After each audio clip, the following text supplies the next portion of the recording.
Hi everybody, good morning. It's me, Omar Alayed, grade 8 teacher. Welcome back to my lovely subject literature again. I hope you guys stay well and doing well and great. And I hope we can get back to school as soon as this pandemic goes away. Today guys, I'll be giving you a new selection in literature. It is about the argumentative essay. As you can see here, we've got two argumentative essays. Number one, teens need jobs, not just cash. And it is written by Anne Mathieu. And the other one, teens at work. And this argument is taken from the Record Journal. All what I want you to do to open up your book page number 419 or 419. Before talking about the argumentative essays and let's say here analyzing them and having some comments over each one of them, let's now talk about the core points or the core skills, okay, that we should cover in this selection. Together, let's go to the main parts of the argument. Okay, guys. When you hear the word argument, what comes to your mind? Think of this. Argument or argumentative essay. What do you think of this? Okay? Let's talk about it. An argument is a kind of writing. When I say argumentative essay or argument, it is a kind of writing that makes a claim and supports it with some reasons and pieces of evidence. Is that clear? Let's talk about the main parts of argument. When you want to build up an argument, when you want to write an argumentative essay, what you should do? All what you should do to follow up these four parts of the argument. Number one, a claim. What is a claim? Ask yourself a question. What is a claim? As you can see here, a claim, it's like a point of view, or it's the writer's position on an issue or a problem.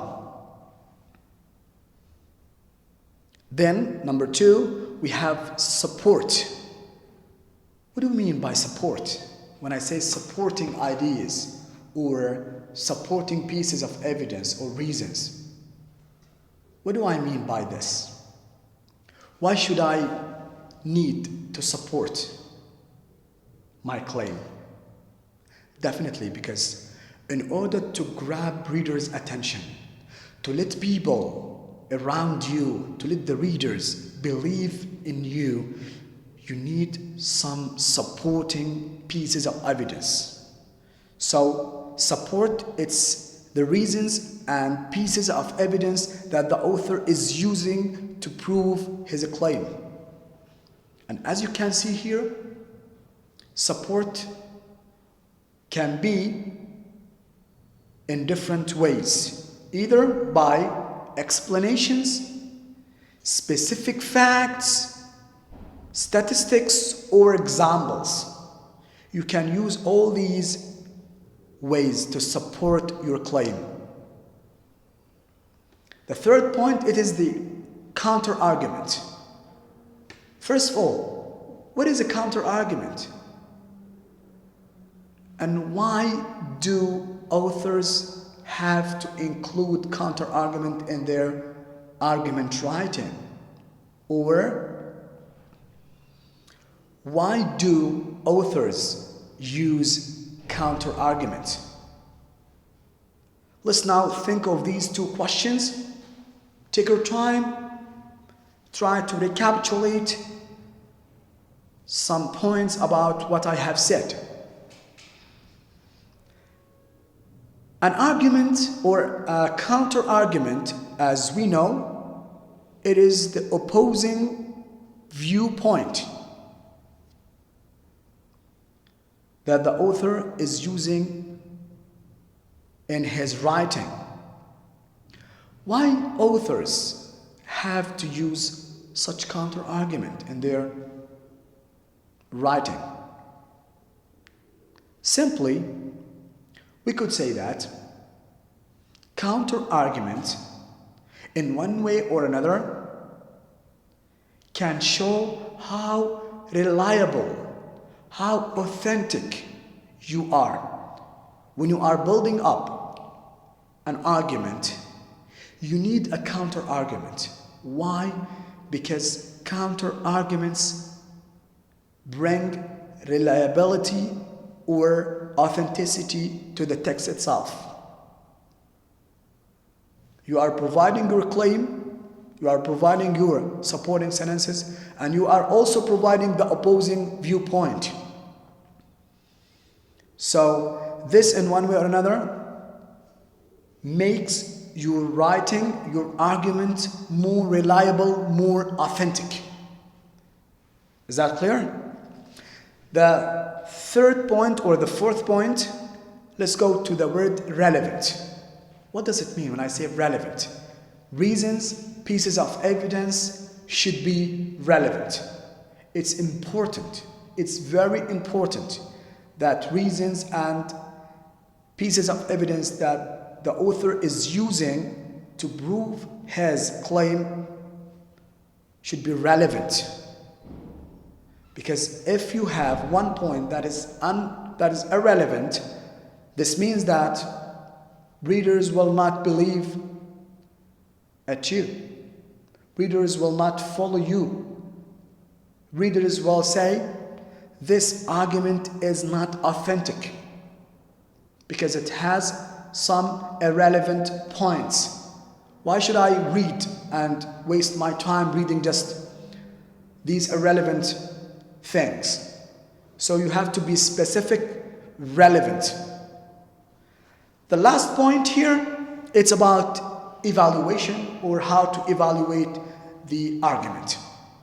As a reader and as a writer, because if you want to build up an argument, you should ask yourself by the end of writing the argumentative essay these questions to evaluate your work and to evaluate others' work. Question number 1, what claim is being made? Number 2, what reasons and evidence are presented in support of the claim? Number 3, is the support presented in a way that makes sense? Ask yourself that question. Are all the pieces of evidence and reasons that the author is providing in one way or another makes sense? They are really supporting his claim? You should ask yourself that question. Question number 4. Are all the reasons and evidence relevant? That's very important. That's crucial, very important. That all reasons and pieces of evidence should be relevant to the claim itself. The last one is an opposing argument addressed with a counter argument. And as we said, this is very important. Why? Because that makes your argument more reliable and authentic. That is all about the argument, the parts of the argument. Guys, we're going to apply what we have learned on the text itself to figure out about the claim, the supporting pieces of evidence, counter argument, and relevant and evaluating. And don't worry, guys, I'll send you a text that you've never seen, and I'll ask you to figure out about the main parts of the argument. Now, let's go to the text itself.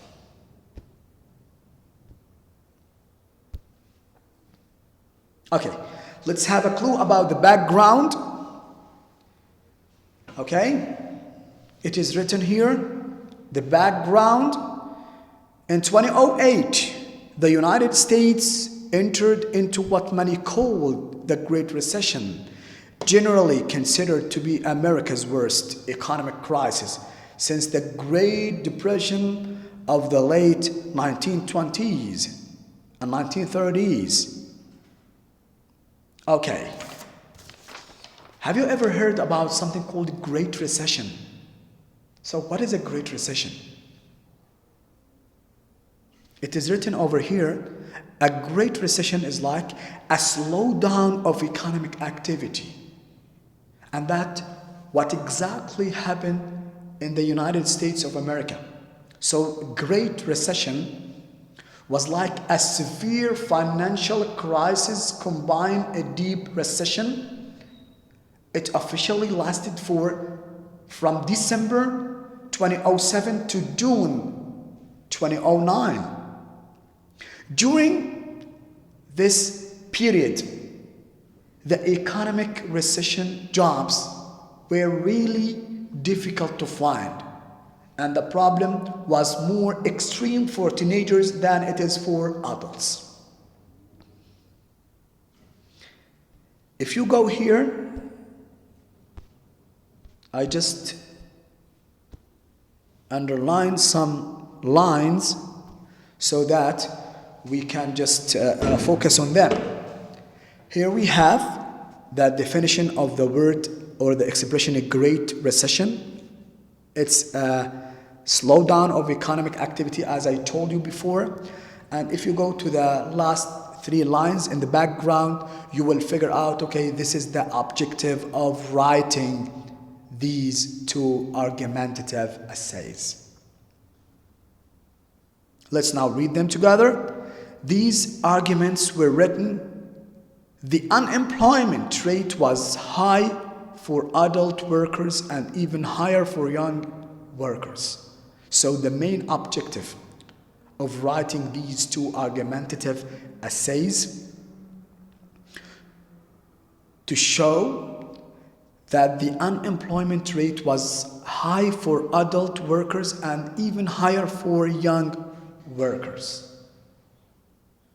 Let's now listen up to the audiobook and analyze analyze the article.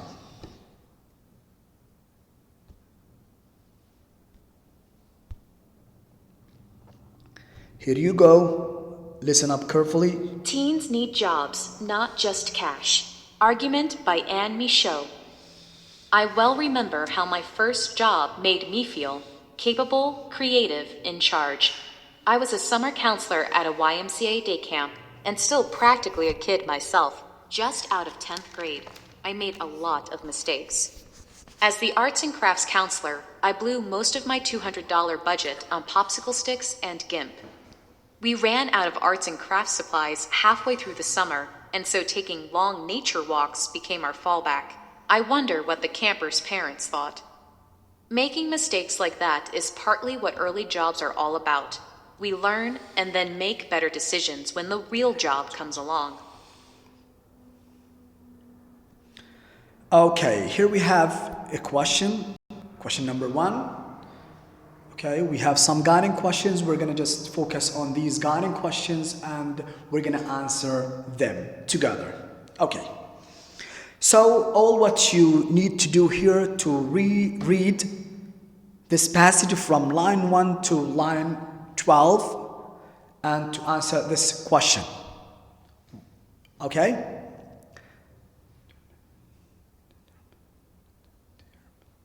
Okay. Have you read the question? Let's now read it together. Determine how the anecdote in these lines might be relevant or related to the author's argument. Let's now first have a look to the first passage here.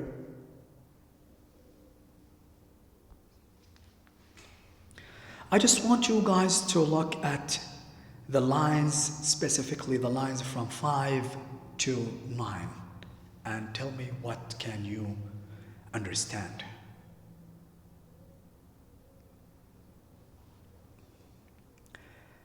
Before just answering this question, let me just explain something. When I say anecdote, what does it mean? It's a short tale, a short story, like what the author did here. She made up a very anecdote or a very short tale when she says, as the arts crafts counselor, I blew most of my $200 budget, and so on, up to the word parents thought. Read it. That is the anecdote. So again and again, anecdote, it's a brief account of interesting incident or event that is usually intended to entertain or make point. So here, the author is using or making up this anecdote in order to make a point. Let's now answer the question.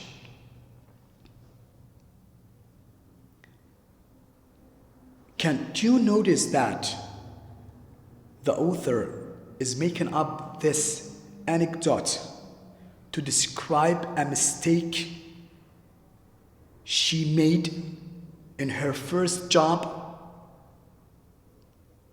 And this mistake, in one way or another, is relevant to the point she makes in lines 10 to 12.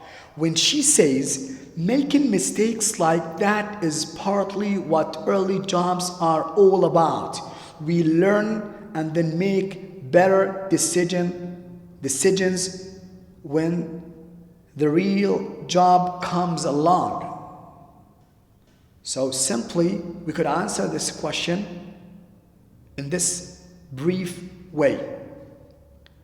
The author is making up this anecdote to describe a mistake that she made in her first job, and this, in one way or another, is relevant to the point that she makes in lines 10 to 12 when she says making mistakes like that is partly what early jobs are all about. We learn and then make better decisions when the real job comes along.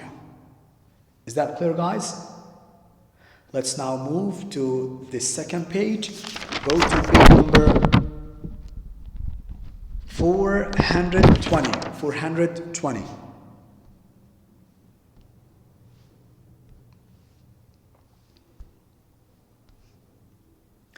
Okay, now let's listen up to the audiobook. Here you go. So it's troubling that teens today are facing their third straight summer of bleak employment prospects. In fact, the worst since World War II, when the government began keeping track.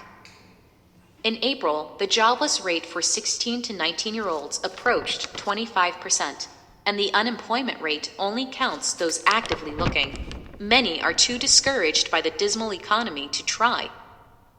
Parents may debate the merits of teens taking jobs bagging groceries versus studying or pursuing music, sports, or college-level courses. But the poorest Americans don't have that choice, and to double down on their woes, they are hit hardest by teen unemployment.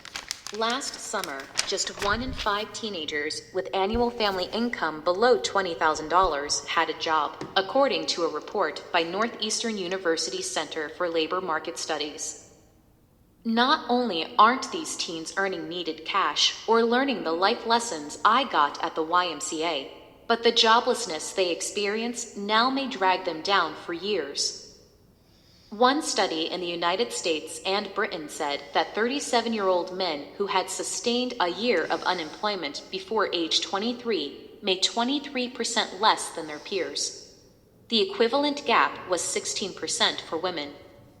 College graduates who took jobs beneath their education or outside of their fields often never got back to where they might have been, according to what the Japanese learned from their lost decade of economic doldrums in the 1990s and early 2000s. When the Japanese economy recovered, employers preferred graduates fresh out of school, creating a generation that suffers higher rates of depression, heart attack and suicide, and lower life expectancy. These structural problems with capitalism, the ups and downs of the business cycle, should not be borne by individuals, but collectively. That's why we have unemployment insurance, for example.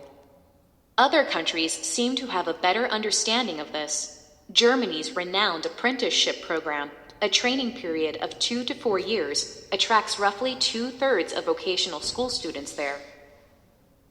Okay, guys, let me just first ask you about the words that we have here. I don't know if you are familiar with these words or not, but anyways, we're gonna just answer them. So, what does it mean, the word sustained? When I say sustained, yeah, to sustain something. When you sustain something, what does this mean? It means that you keep it in existence or continue it. When you continue something, when you keep something in existence, that means you sustain something. The second word, born. What does it mean? If something is born, it means that it is supported. If something is born, it means that it is supported. Number 3.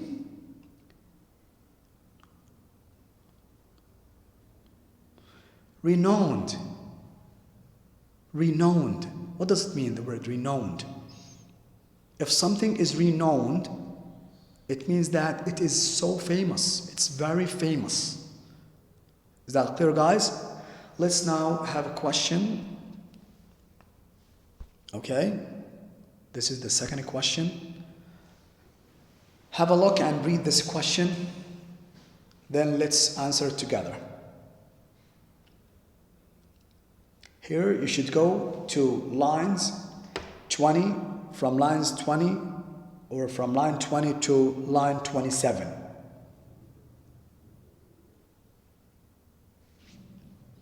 Let's now read the question, then go back to the text itself.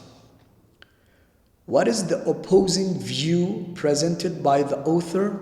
How does the last sentence in the paragraph support the author's counter-argument? Let's now go to this text.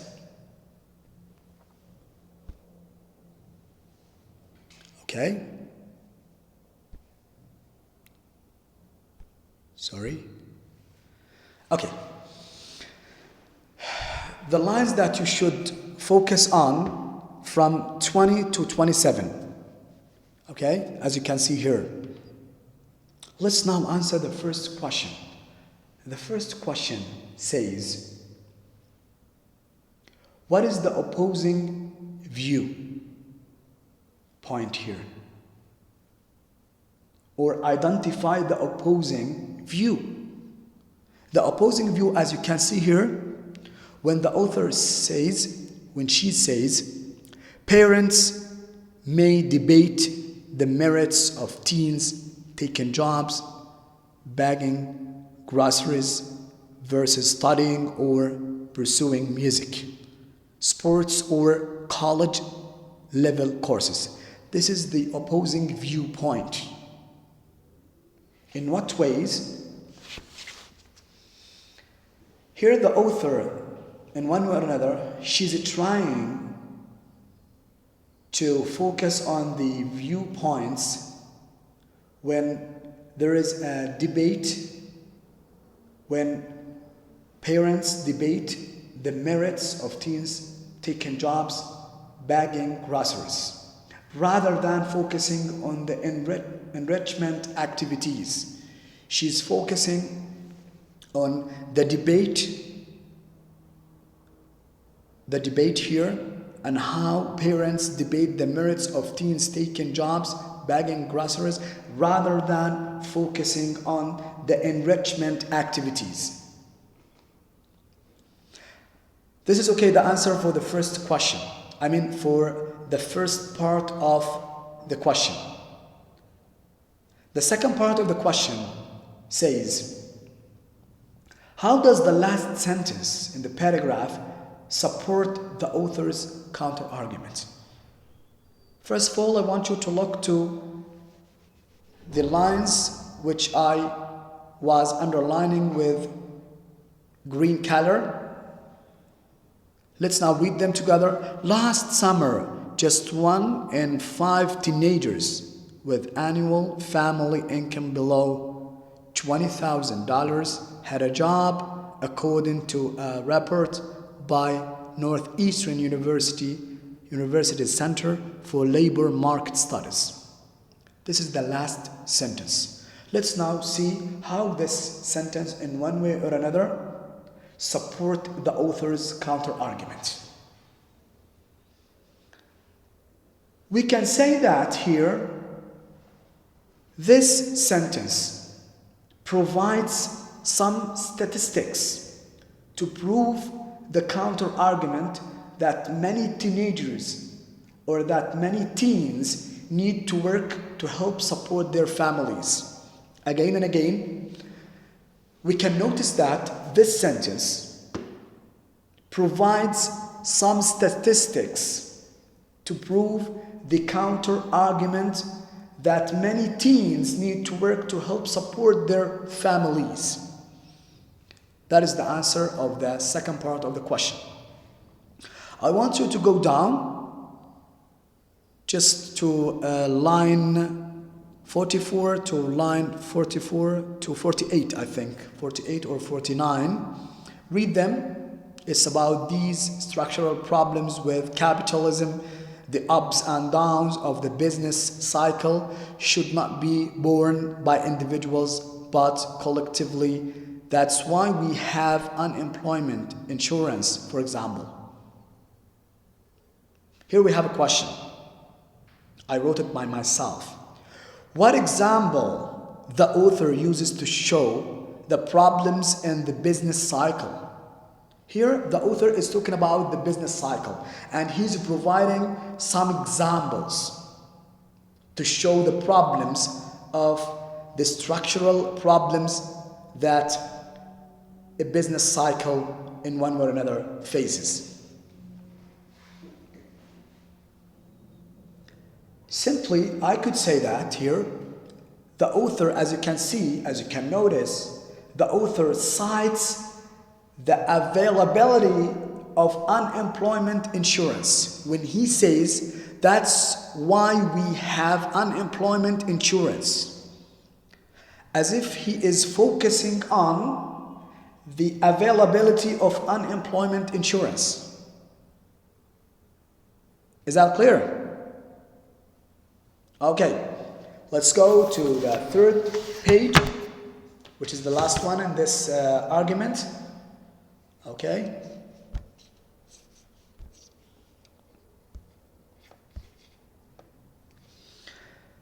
Listen up to the audiobook because we have a question and we need to analyze it and explain it. 1, 2, 3, let's go. They're Here you often go. hired afterward. One reason Germany has a far lower youth unemployment rate than us, at 9.5%. Firms and government share the apprenticeship expenses. The Netherlands, also keen on averting a lost generation of workers, is dividing full-time private sector jobs into 2 or 3 part-time ones, with government providing supplemental income for part-time workers. When the economy improves, Dutch 20-somethings will be ready with skills and experience. The New York Youth Works program has the right idea. On Long Island, at least 64 employers have signed up.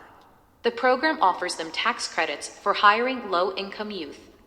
Given that unemployment among teens is more than twice the 7.4% rate for adults on Long Island, we should expand this program. When teens work, it teaches them independence, responsibility, a good work ethic, and how to get along with others. Our collective future depends on investing in their success.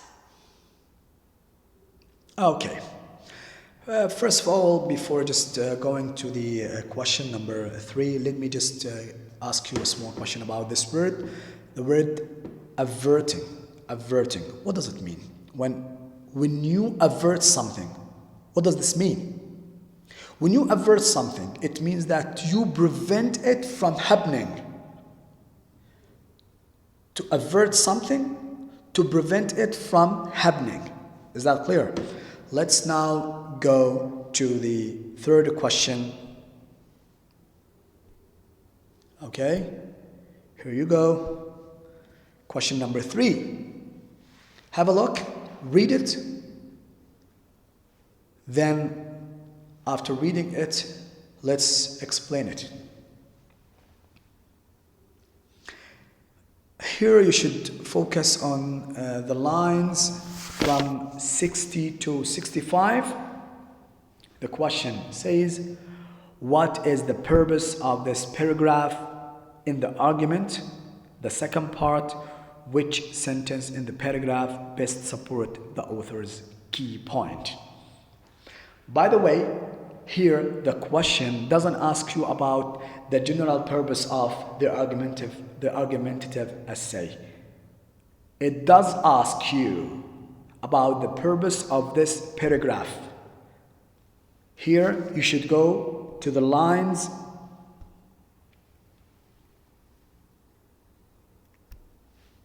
Here you should go to the lines 60 to 65. 60 to 65. Read this paragraph, try to figure out the main purpose of it and how or which is the sentence that best support, let me say here, the author's key point. Let's now read it together. The New York Youth Works program has the right idea. On Long Island, at least 64 employers have signed up. The program offers them tax credits for hiring low-income youth. Given that unemployment among teens is more than twice the 7.4% rate for adults on Long Island, we should expand this program. Okay. Here, you could say that the main purpose, I wrote it here, the main purpose of this paragraph to provide some examples of effective jobs programs in other countries. If you read this paragraph, it is easy for you to figure out that the main purpose of this paragraph to provide what? Some examples of effective jobs programs in other countries, like the program in the islands and other countries like Germany, like Japanese, and so on. That is the answer for the first part of the question. The second part says, which sentence in the paragraph best support the author's key point? What do you think, guys? If you look at the underlining lines, here we have 2 sentences.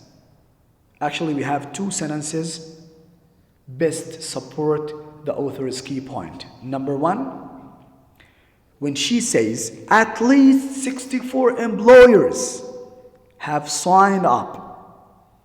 The second sentence or the third sentence, when she says, tax credits for hiring low-income youth.